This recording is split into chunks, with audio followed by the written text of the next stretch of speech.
Assalamualaikum warahmatullahi wabarakatuh. Alhamdulillahi rabbil alamin. Hamdan katsiran thayyiban mubarakan fihi kama yuhibbu rabbuna wa yarda. Asyhadu an la ilaha illallah wahdahu la syarika lah wa asyhadu anna Muhammadan abduhu wa rasuluh. Allahumma salli wa sallim ala nabiyyina Muhammadin wa ala alihi wa sahbihi ajma'in. Amma ba'd. Allahumma inna nas'aluka ilman nafi'a wa rizqan thayyiba wa amalan mutaqabbala. Hadirin jamaah sekalian rahimakumullah, kita melanjutkan materi kitab Manhajus Salikin Fikih Dasar karya Syekh Abdurrahman bin Nasir As-Sa'di rahimahullah. Dan kita masih pada Kitabut Thaharah, kitab bersuci, yang tersisa 3 bab, yaitu bab tayamum dan bab larangan bagi yang berhadas serta haid dan nifas. Thaharah yaitu bersuci, baik bersuci dari hadas maupun bersuci dari najis, medianya adalah air, dengan berwudu untuk hadas kecil dan mandi untuk hadas besar.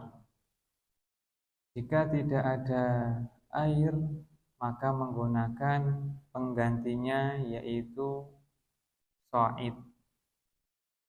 Sha'id, debu, tanah, atau yang semisalnya.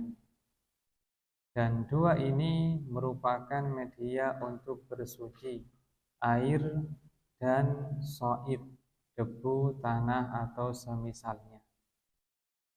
Maka dibahas bab tayammum sebagai pelengkap dari Kitabut Thaharah jika suatu kasus tidak memungkinkan menggunakan air, baik lifaqdihi karena tidak ada, lifaqdihi karena tidak ada, atau li khaufi dhararin karena takut membahayakan, baik bertambah sakit atau mungkin kematian, atau mungkin hilangnya harta atau yang semisalnya. Berkata penulis pada halaman 55 dari terjemah Babut Tayammumi, bab tayammum. Tayammum secara bahasa artinya al-qasdu, menyengaja, sebagaimana dijelaskan dalam fikih muyassar.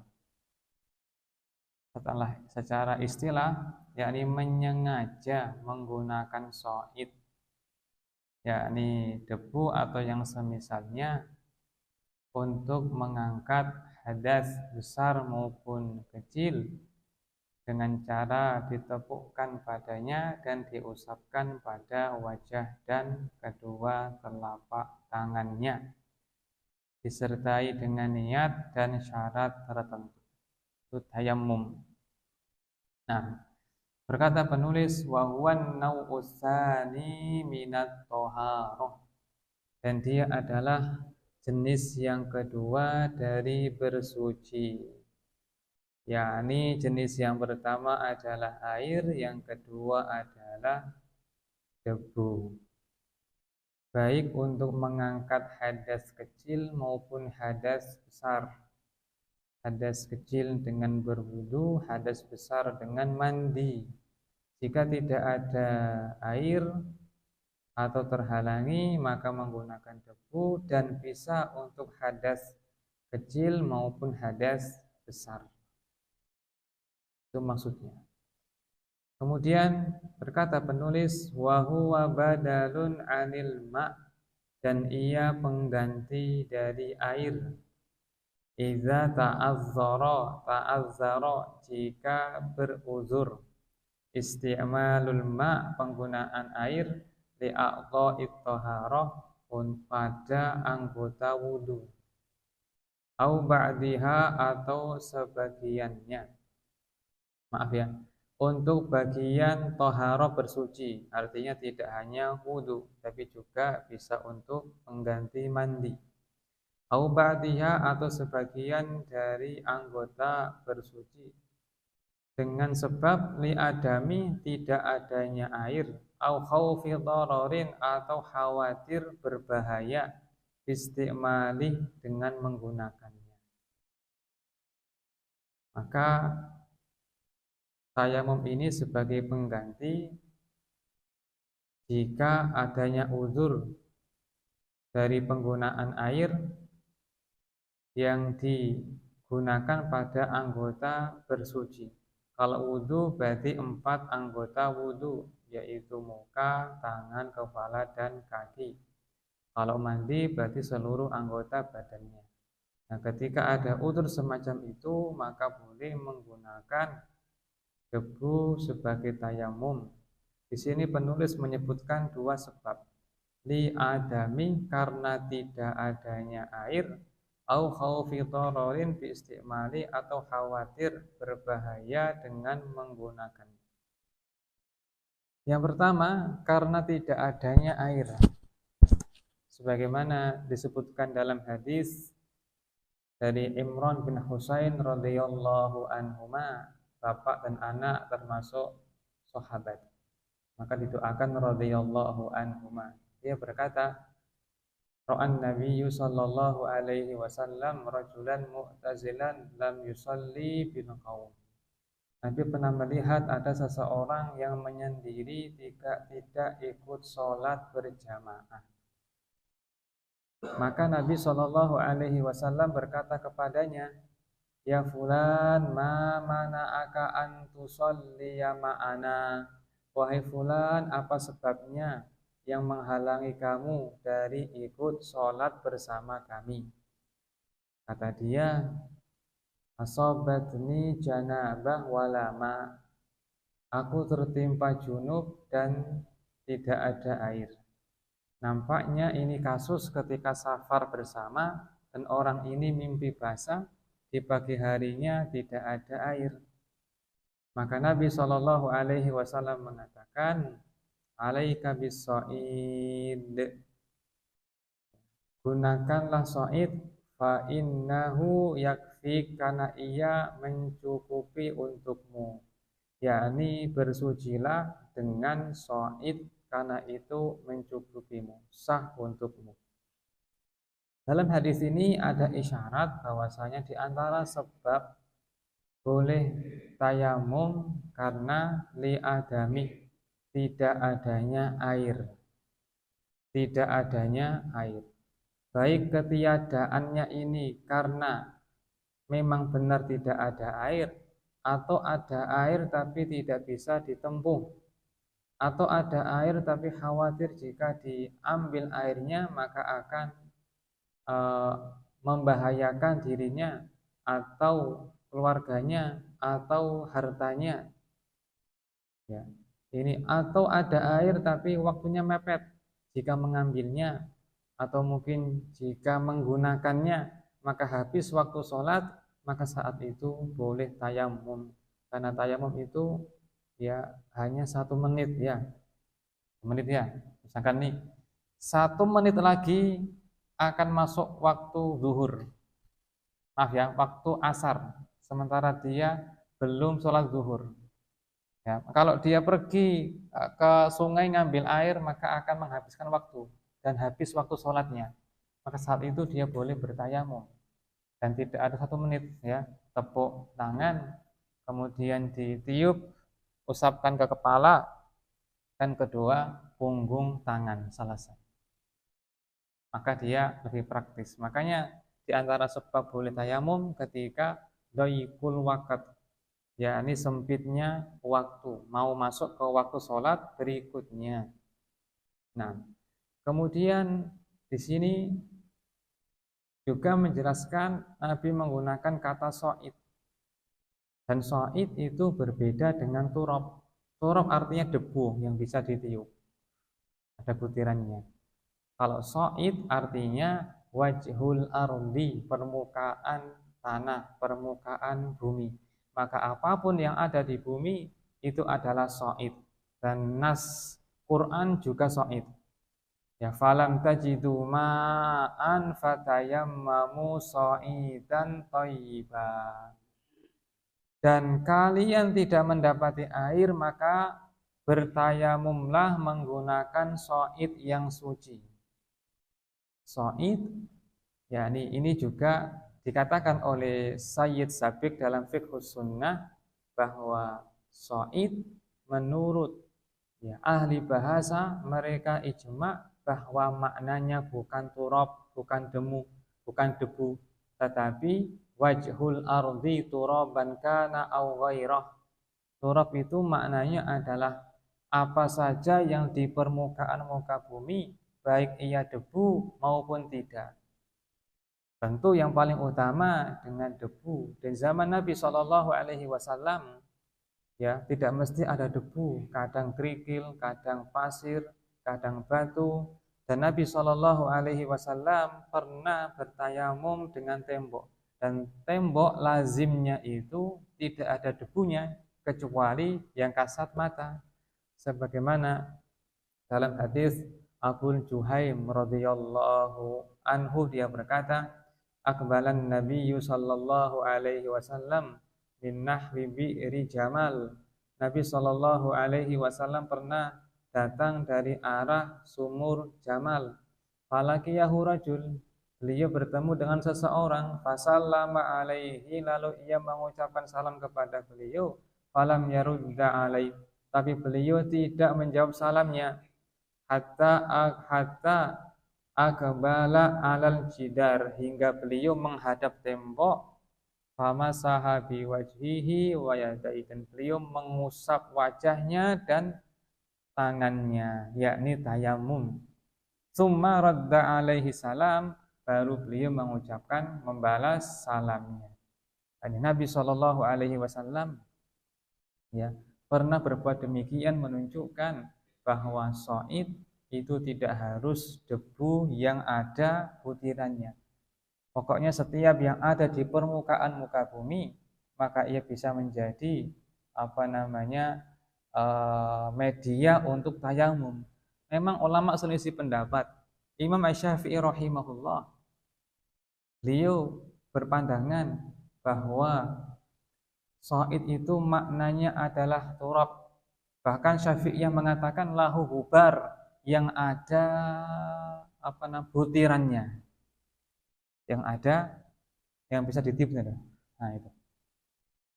Tapi meskipun Syafi'i rahimahullah adalah ahli bahasa, sampai dikatakan beliau mendalami bahasa di suku Huzail dengan serius sebelum mendalami fikih.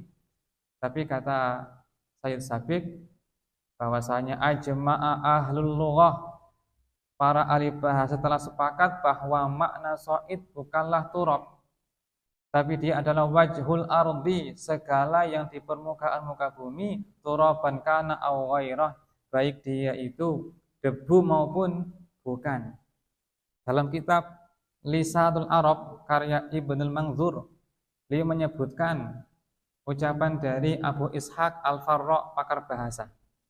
Dia mengatakan bahwa secara bahasa sha'id itu maknanya adalah permukaan bumi, bukan debu. Turaban kana aw ghairah, baik ia berupa debu maupun selainnya. Nah, kembali ke kalimat ini. Sebab yang pertama, boleh bertayamum karena li adami, tidak adanya air. Yang kedua, khaufi dhararin bistimali, khawatir berbahaya jika menggunakannya, yakni ada air. Tapi jika menggunakannya berbahaya, berbahaya. Ada air, tapi menggunakannya itu nanti bisa berbahaya. Seperti bertambah sakit, atau lama sembuhnya, atau hilangnya nyawa atau harta, dan semisalnya. Ada sebuah hadis yang menunjukkan hal ini. Pertama adalah hadis Jabir bin Abdullah radhiyallahu anhuma. yang ia bercerita tentang penggunaan pemaksaan air tetapi berbahaya, dan Nabi memarahi orang tersebut.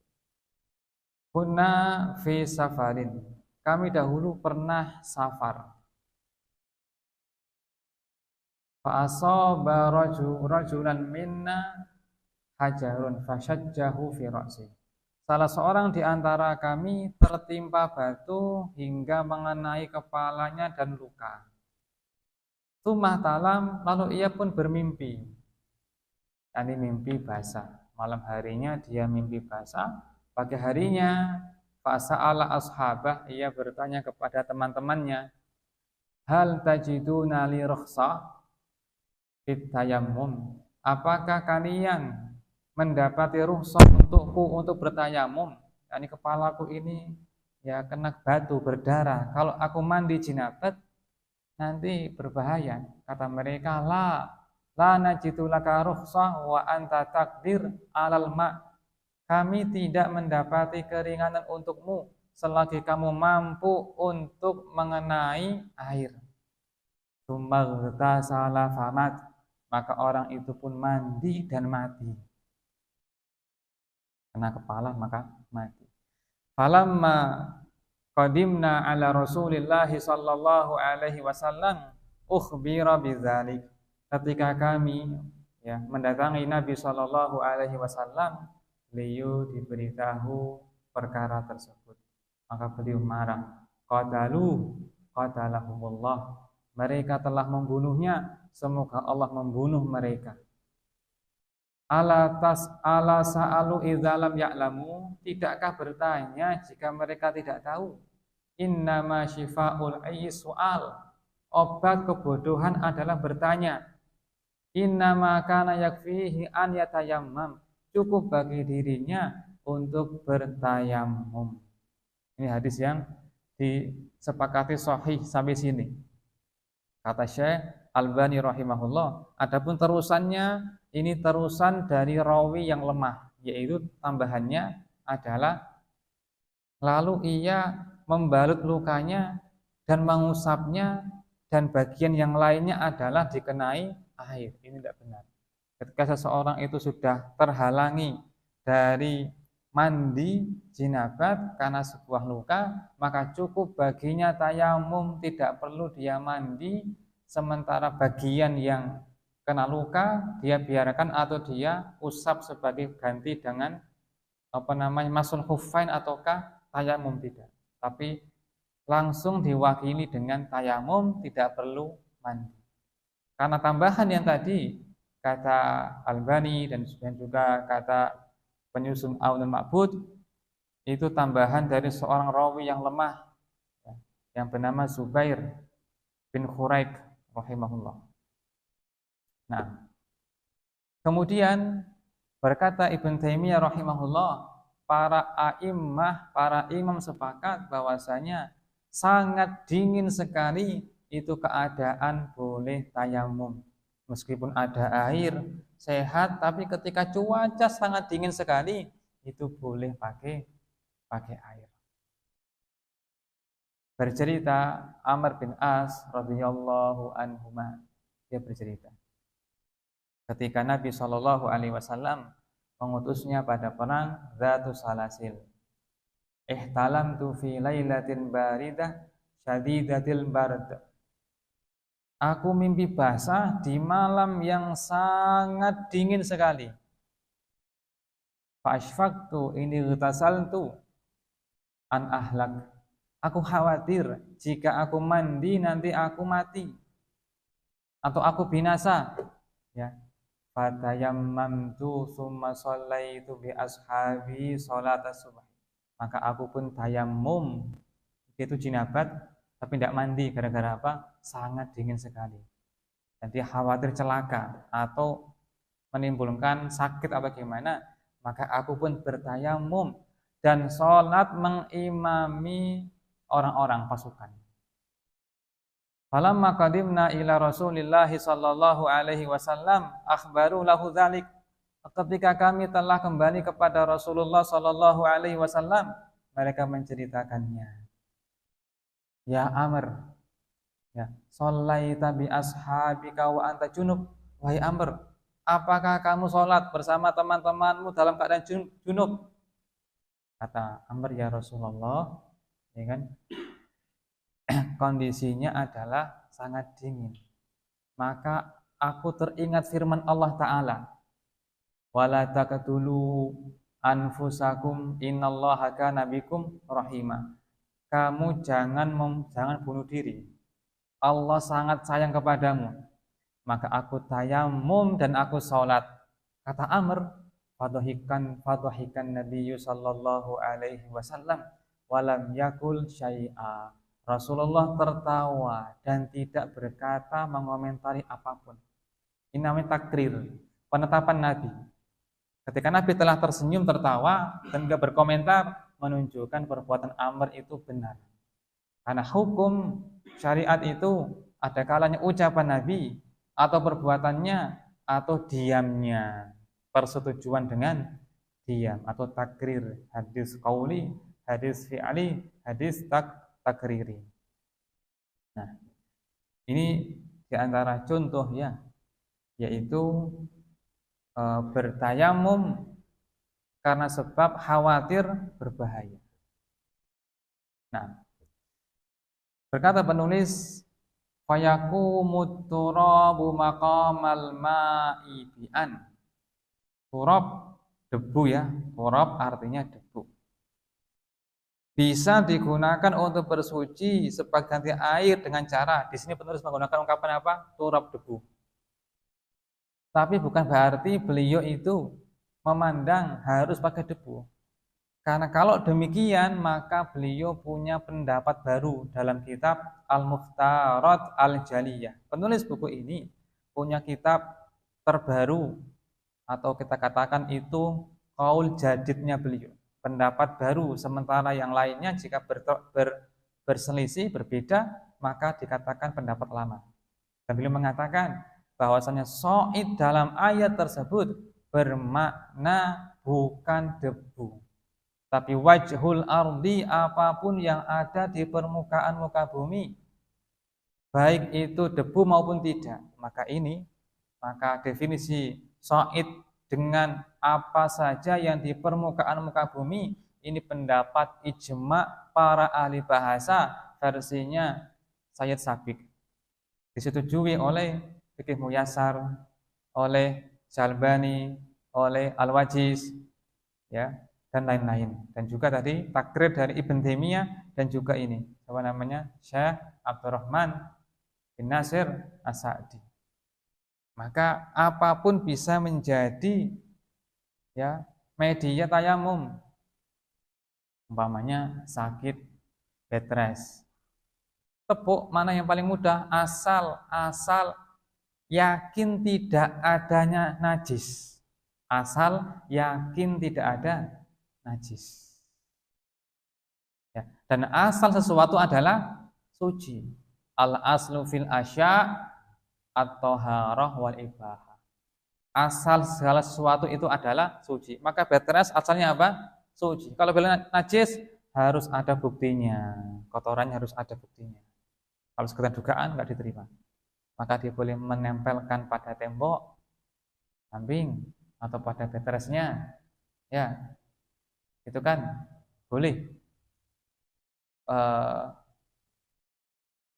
Bahwasanya tayamum ini itu bukan bersih-bersih, tapi tayamum adalah murni ta'abbudi, yaitu menyembah Allah dengan bertayamum. Andai kan bersih-bersih, tentulah orang yang jinabat tayamumnya dengan guling-guling di mana? Di pasir atau di tanah. Dan Nabi Shallallahu Alaihi Wasallam ya tidak menyetujui perbuatannya Ammar bin Yasir yang guling-guling di tanah. Kata Ammar bin Yasir, aku pernah mimpi basah atau junub, walam ajidil ma', dan aku tidak mendapati air. fatamarragtu, maka aku pun guling-guling di debu. Lalu aku sholat. Habis itu zakartu dzalika li Rasulillah sallallahu alaihi wasallam. Aku ceritakan kepada Nabi sallallahu alaihi wasallam. Nabi mengatakan, cukup bagimu wahai Ammar, kamu seperti ini. Nabi menepukkan tangannya ya di soid, di al-ardo, yakni di tanah, lalu ditiup, lalu diusapkan di wajah dan punggung telapak tangannya. Demikian. Ya. Apa hikmahnya? Medianya pakai permukaan tanah, permukaan bumi, debu. Kata Syekh Shalih Al-Fauzan rahimahullah, hikmahnya adalah nampaknya Allahu a'lam, kata beliau, karena dua itu adalah unsur penciptaan manusia, yaitu air dan tanah. Adam diciptakan dari tanah dan keturunannya dari air, ya, mani, sperma. Maka dua ini adalah suci dan bisa untuk mensucikan. Ya, mensucikan. Kata Nabi SAW, inni u'titu khamsan lam yu'tahunna nabiyyun qabli. Aku diberi oleh Allah 5 perkara yang tidak diberikan kepada siapapun dari para nabi. Di antaranya adalah waju'ilat liyal ardu masjidan wa tahura. Dijadikan untukku dan umatku, ya, al-ardo, tanah, yakni bumi, suci dan masjid.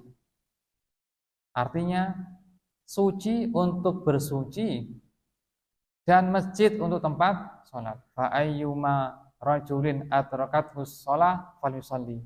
Maka siapapun dari umatku yang telah tiba waktu sholat, silakan ia sholat di sana. Di tempat manapun dari bumi layak untuk menjadi tempat sholat, sebagaimana tanahnya adalah suci dan mensucikan untuk tayamum jika tidak ada air. Itu maksudnya.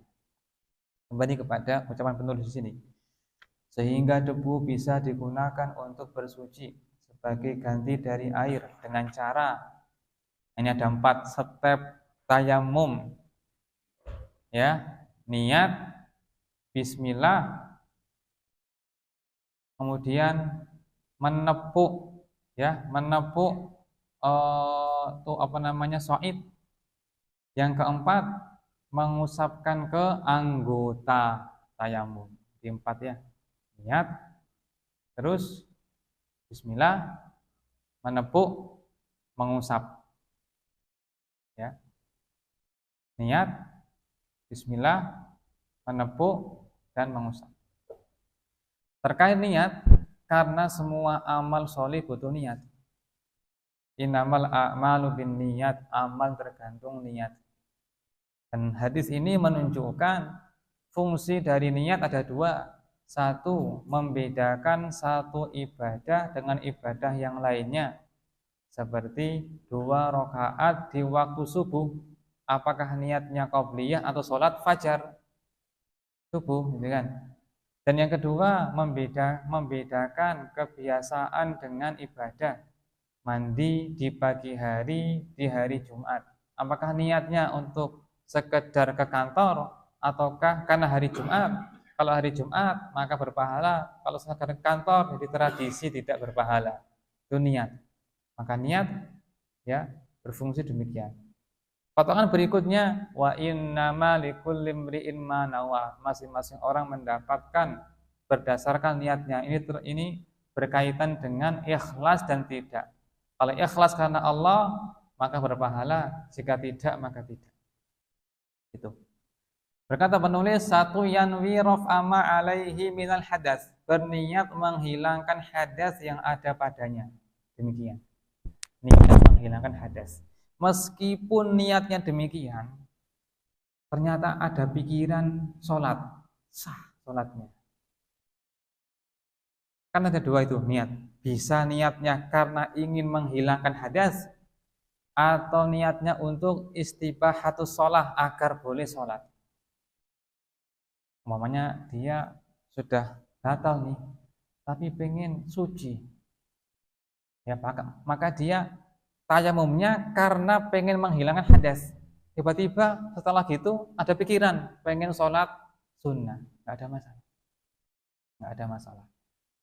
Al-A'mash rahimahullah, ya, beliau terbangun di malam hari dan beliau tayamum, menepukkan tangan di tembok tayamum.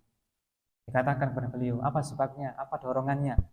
Aku khawatir malam itu mati tanpa keadaan tidak suci. Boleh enggak?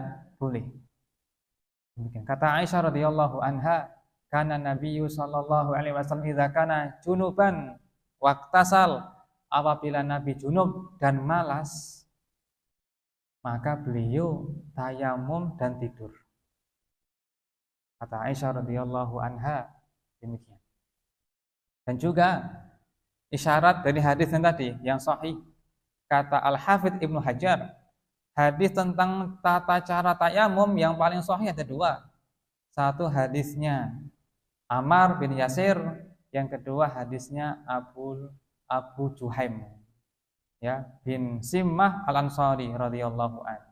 Yaitu Nabi tidak menjawab salamnya orang kecuali dalam kondisi suci meskipun dengan tayamum. Kira-kira tayamum Nabi itu sah apakah tidak? Sah. Kalau nggak sah maka beliau tidak tayamum. Dan di sana mungkin ya masih ada di bawah mungkin ada pasir, mungkin ada tanah, dan beliau memilih menggunakan tembok. Fa'aqbala alal jidar, beliau menghadap tembok, menepuknya, famasaha biwajihi wa yadaihi, dan ya mengusapkan ke wajahnya dan kedua telapak tangannya. Maka ada beberapa orang yang demikian, jika ia sudah berhadas dan ia ingin baca Quran atau lainnya, ya, dan dia mungkin malas untuk kamar mandi, maka setidaknya ia dalam kondisi suci dengan tayamum di sekitarnya. Ya, adapun jika sholat tentulah harus ada syaratnya, tidak ada air atau dia khawatir berbahaya. Tapi untuk perkara yang mukhtalaf, contoh menyentuh mushaf, apakah disyaratkan harus suci? Ulama berselisih pendapat. Maka semacam ini tidak mengapa, dia tayamum terus ambil mushaf dan dia baca. Nah, tata cara tayamum 4, 1 niat, 2 membaca bismillah. Apakah ada dalilnya? Enggak ada dalilnya. Yang ada adalah dalil berwudu. La sholata liman la wudu ala, tidak sah sholat tanpa berwudu, wala wudu aliman lam yadhkurismallahi alaih, dan tidak sah berwudu tanpa membaca bismillah. Dikiaskan, dianalogikan, karena tayamum ini pengganti wudu, maka sunnah atau aturan wudu ini juga berlaku pada tayamum. Namanya apa nih? Kias. Nah, dalil fikih ada 4, sebutkan. 1, Quran. 2, sunnah. 3, ijma. 4, qiyas. Dan qiyas ini paling lemah.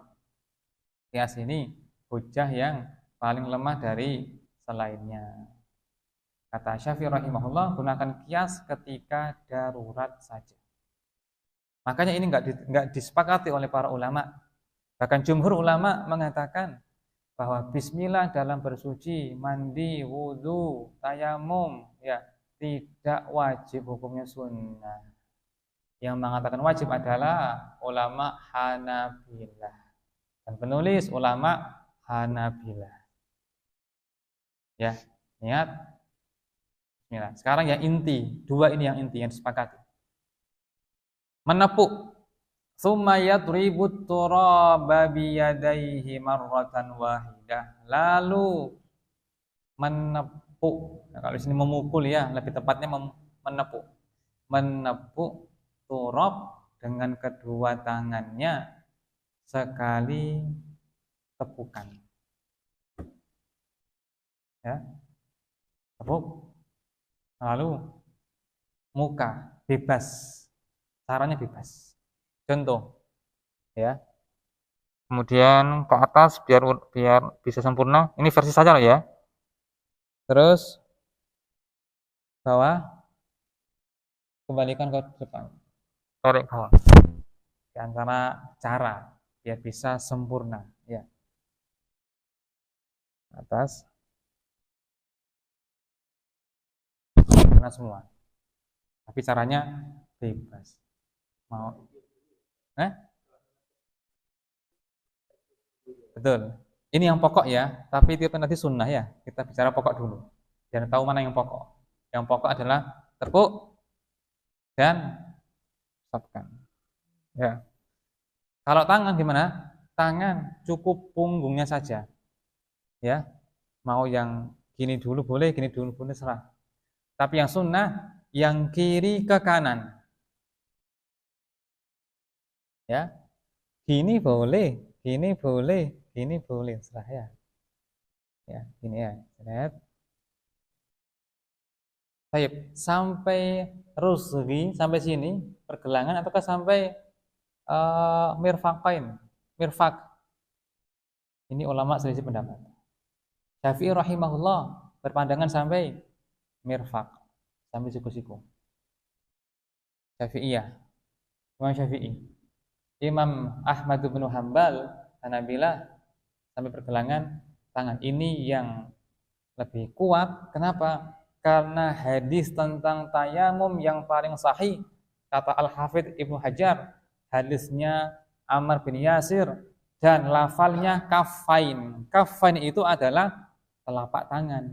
Dikatakan telapak dari ujung jari sampai pergelangan. Dan yang bagian dalam telah tersucikan dengan tepukan, maka tinggal yang permukaan saja. Gitu ya. Apa dalil Syafi'iyah kok pakai mirfak? Pertama, karena ayat Al-Qur'an itu lafalnya yad. Falam tajidu ma'an fatayammamu sha'idan thayyiban famsahu biwujuhikum wa aydikum min. Lalu kalian tidak mendapati air, maka tayamumlah dengan sha'id yang suci, dengan mengusapkan pada wajah dan dua tangan.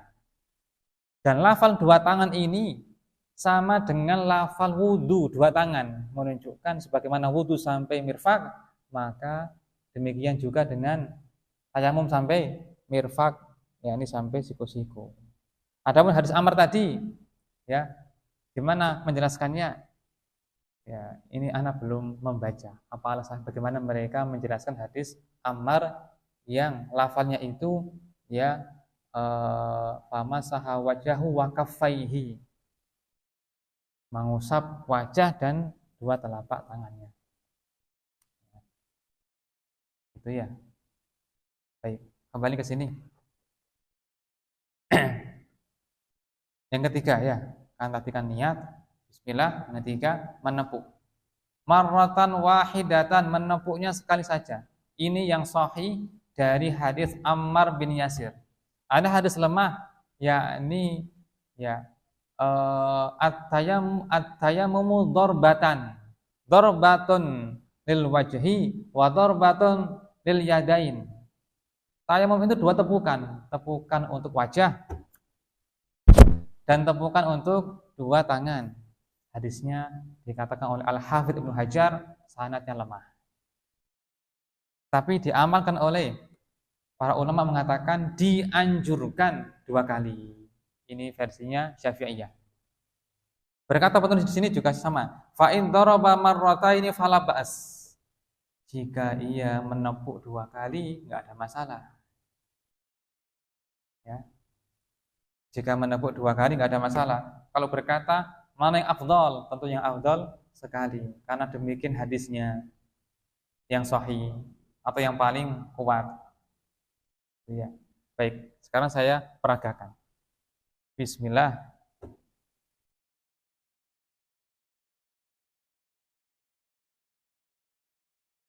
Nah, maka telah suci. supaya nanti dipraktekkan ya di rumah barangkali bangun tidur tapi pengen suci tayamum. Seperti perbuatannya Al-A'mash Sulaiman bin Mihran rahimahullah, ulama besar, dan beliau termasuk madarur riwayah, satu dari 6 pengumpul semua hadis Nabi SAW, dan beliau nampaknya berdalil pada hadis Abu Juhaim tentang perbuatan Nabi menepukkan tangannya ke tembok sebelum menjawab salam sahabatnya. Nah, kemudian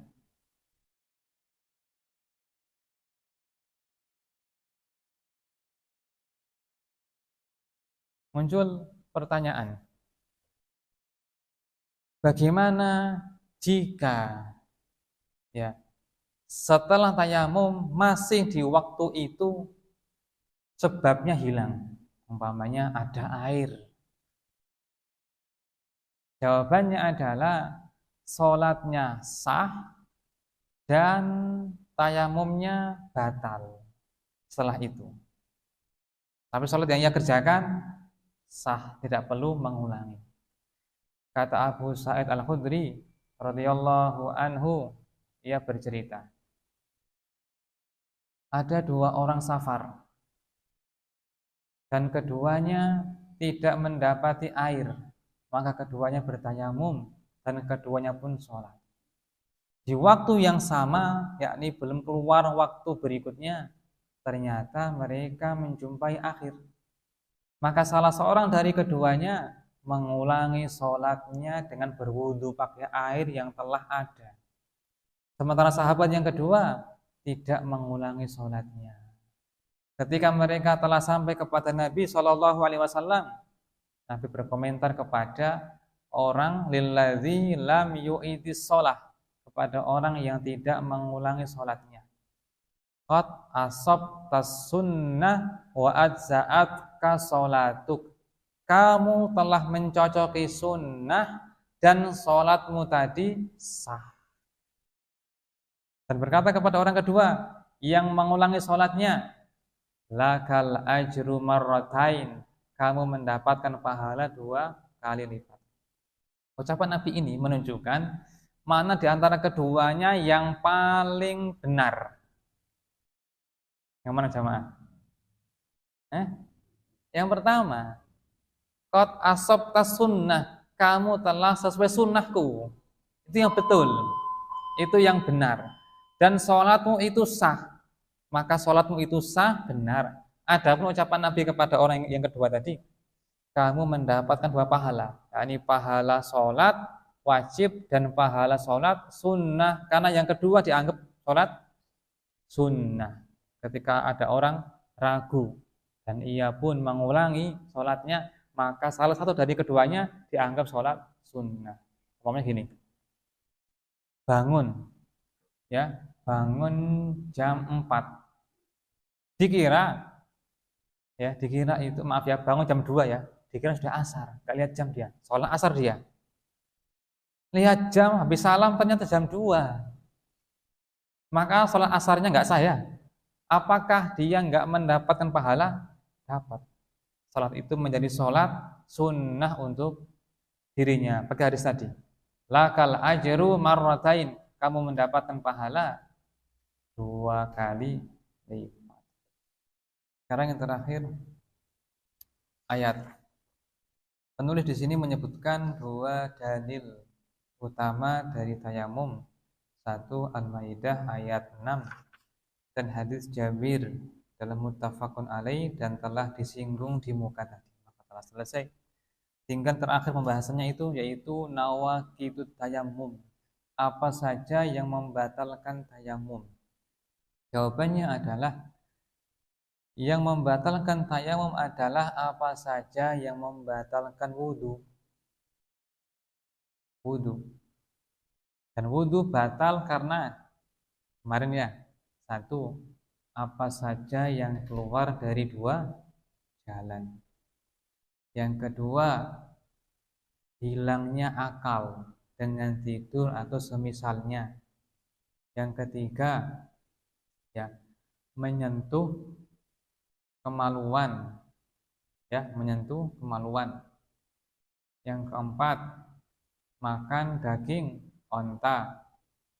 Yang kelima, dalam buku ini ya, memandikan mayit, tapi oleh penulis dirujuk bahwa ini bukan pembatal wudhu. Kalau kita rinci lagi, maka ada 4 pembatal wudhu. Apa aja yang keluar dari 2 jalan, atau hilangnya akal dengan tidur atau semisalnya, dan ini tidur yang pulas. Akan ada khilaf di antara para sahabat Nabi dalam masalah ini.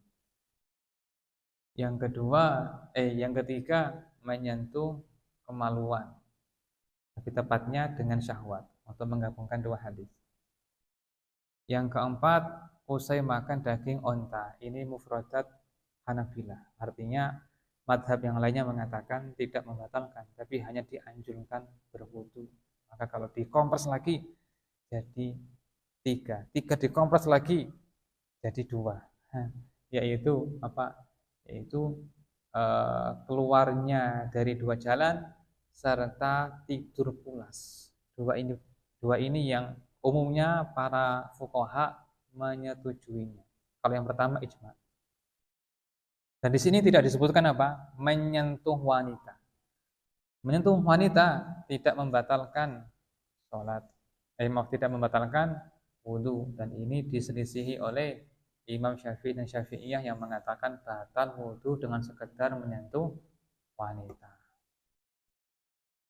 Ditambah dengan apa? Pembatalan tayamum, yaitu ya hilangnya sebab, seperti menemukan air atau hilang sebab berbahaya dari menggunakan air. Umpamanya karena takut musuh, tayamum. Ternyata musuh sudah pergi dan ia belum sholat, maka tayamumnya dia batal, harus berwudu dan sholat.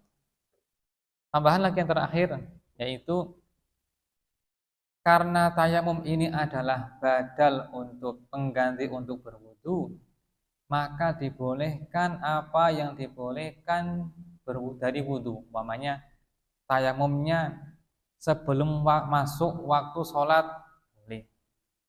Tayamum sekali untuk fardu sunnah sholat boleh. Karena sebagian fuqaha mereka mengatakan bahwa tayamum harus dikerjakan ketika masuk waktu sholat karena dia keringanan. Dan ringan itu tidak diperluas tapi dipersempit, kata mereka. Dan juga mereka mengatakan sebagian fuqaha bahwa satu tayamum hanya untuk satu sholat fardu. Tapi ini enggak diridhoi oleh beberapa fuqaha, di antaranya ini penulis buku ini, dan juga Sayyid Sabiq dalam Fiqh Sunnah, dan juga Abdul Azim Badawi dalam Al-Wajiz fi Fiqh Sunnah wal Kitabil Aziz. Allahu ta'ala. Nah, jika ada pertanyaan dipersilahkan. Oke.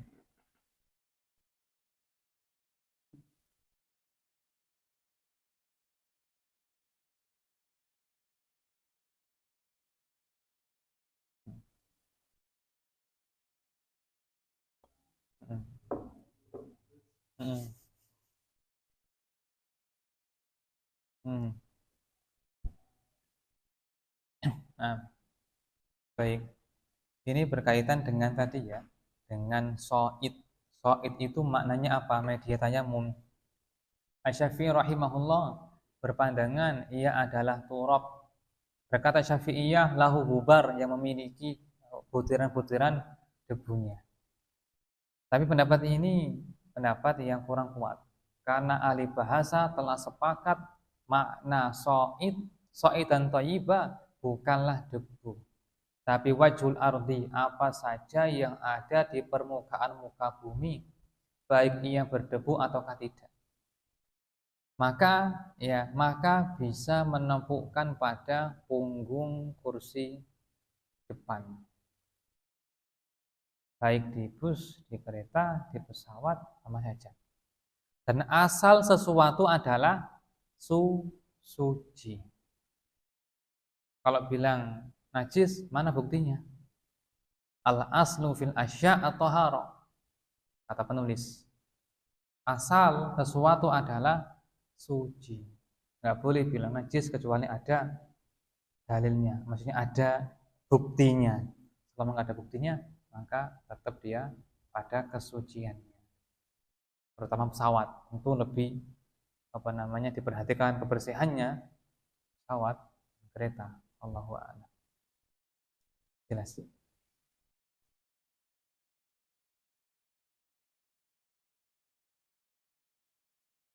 Gimana jemaah? Ada lagi pertanyaan? Nah, tidak.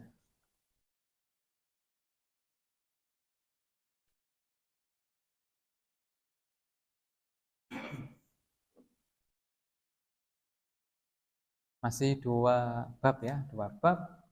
Bab tentang larangan bagi yang berhadas, yaitu dilarang sholat, menyentuh mushaf, hadas besar, ditambah dengan membaca Quran dan berdiam di masjid.